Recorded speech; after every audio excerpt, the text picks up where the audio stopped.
wakes at dawn. At night, the city doesn't rest. The wheels of this machine keep turning. It is searching for frequencies, direction, and connections.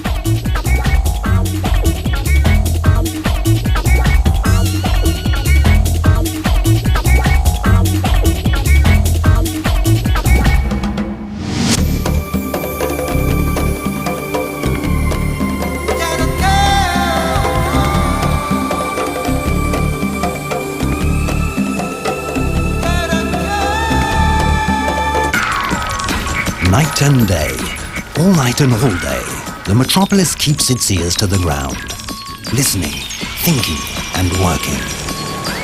What does Luanda do during these hours? At night, the street lights are burning and the city is in full motion. There are people and work that don't stop. They are prepared.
Luanda is a modern city, but at the same time very old.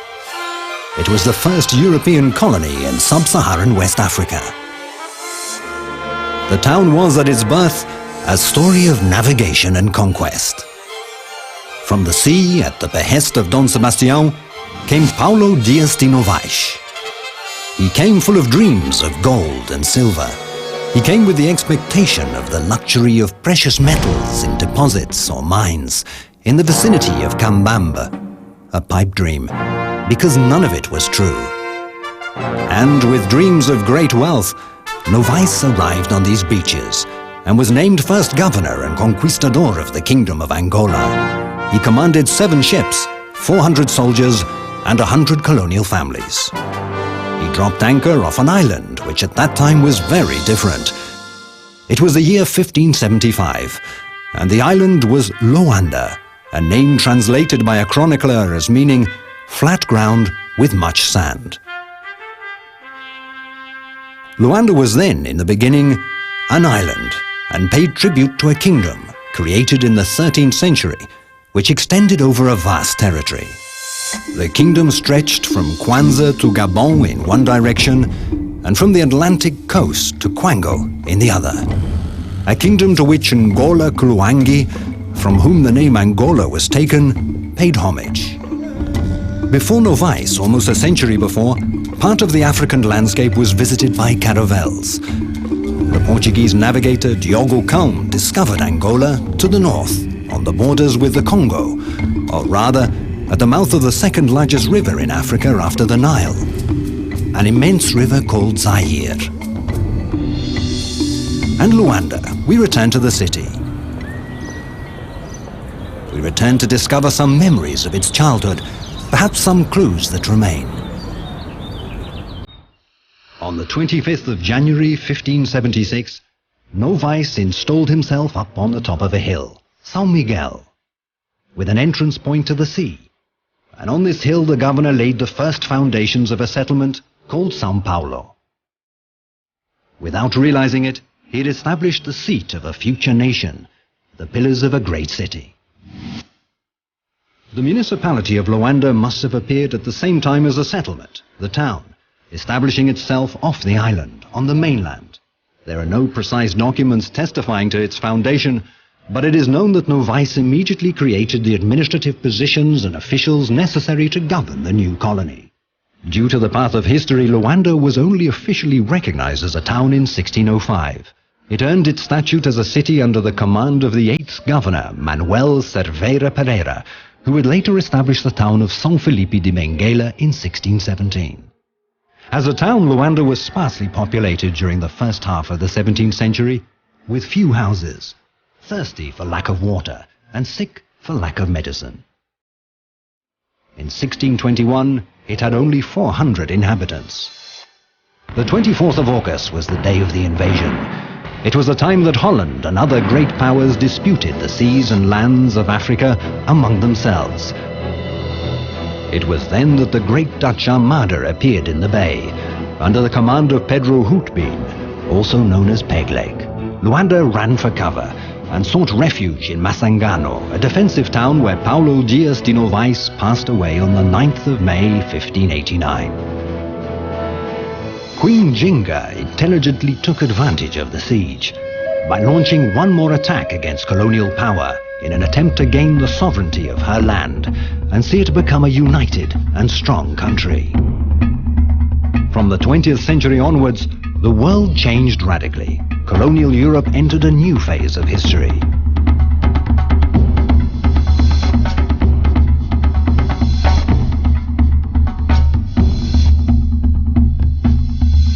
And now, a free land, new rhythms and events occurred in Luanda. Another capital and province was on the move, on the world map. The city that one day had arrived from the sea was overflowing with a sea of people. More people and more trade were the driving force that created the high tide, or greatness of this city. Luanda is an industrious city, a world in movement. With people everywhere, the metropolis became a pole of agitation. Violence and urban problems arose with an overloading of people and demographic pressure.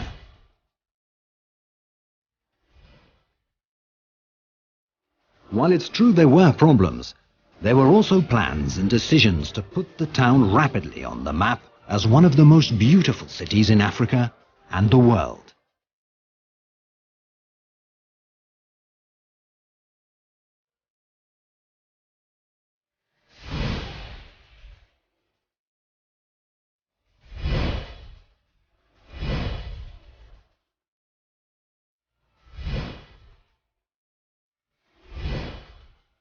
Luanda, in addition to being the capital of Angola, is also a province.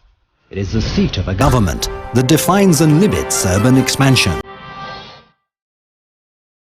It promotes projects such as Luanda Sul and Nova Vida, adopted a new housing policy.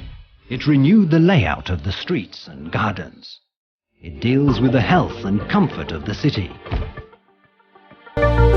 Water. Electricity,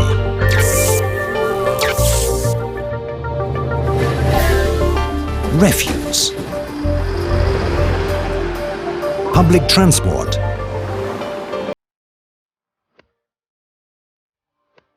tourism,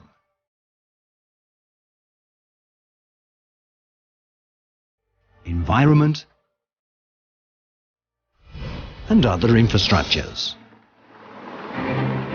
Luanda became the center for all decisions and transformations of a world in movement.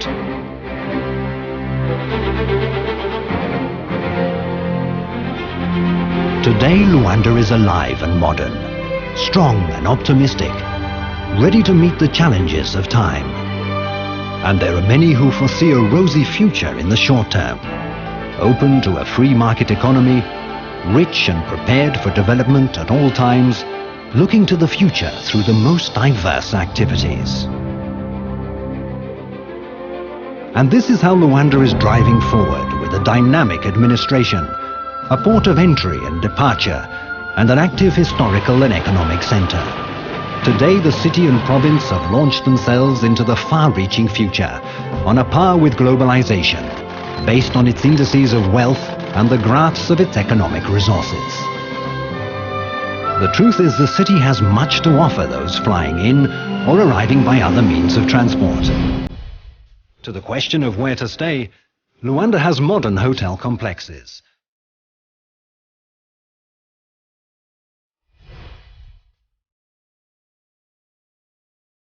At the airport, there is a desk with helpful information about where to stay in terms of hotels, apartments, and houses.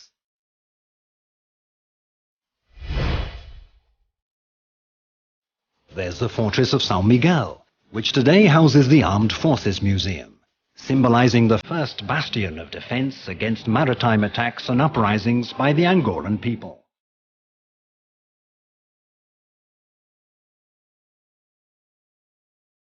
The churches offer a wealth of charms, towers lending a noble look to the facades. Leafy palm trees and tamarind trees decorate the churchyards. Then there is the Slavery Museum, built in the 18th century. It tells the story of the transport and embarkation of slaves. But there's more to life than the echoes of history. Close to the museum and further afield, national and overseas visitors can relax and enjoy the warm and tranquil beaches with their white sand and crystal blue waters. On the island, there is a lively, beautiful and welcoming tourist complex.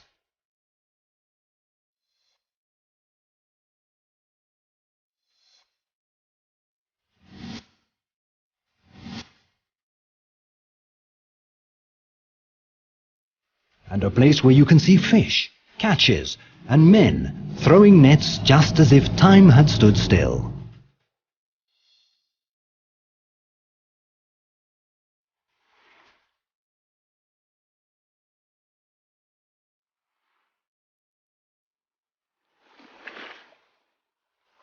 It is a unique place, lined with hundreds of shady coconut trees, bathed in warm waters lapping over white sand. And outside Musulo, a forest planted by the heavens in the sea.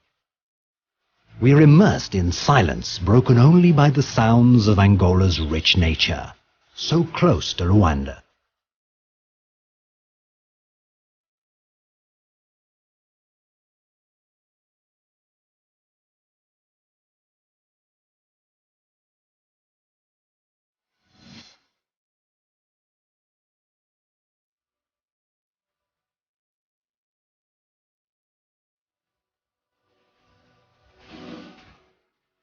Luanda and Angola are like this, naturally. A beautiful smile.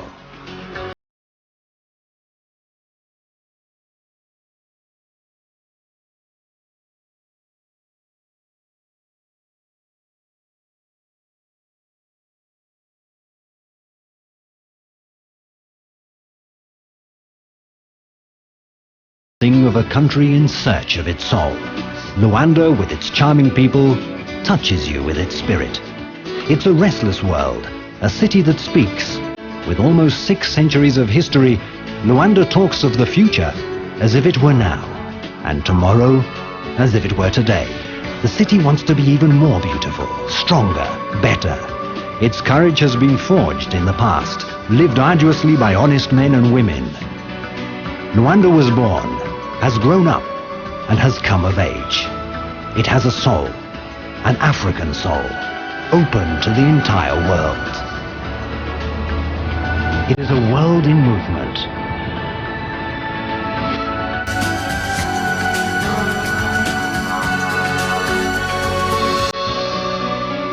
Now, during the calm night that will give rise to a new day, the city that does not sleep, the city that is born at twilight, deserves to rest at last. And for being so determined and strong, it's worth experiencing Luanda.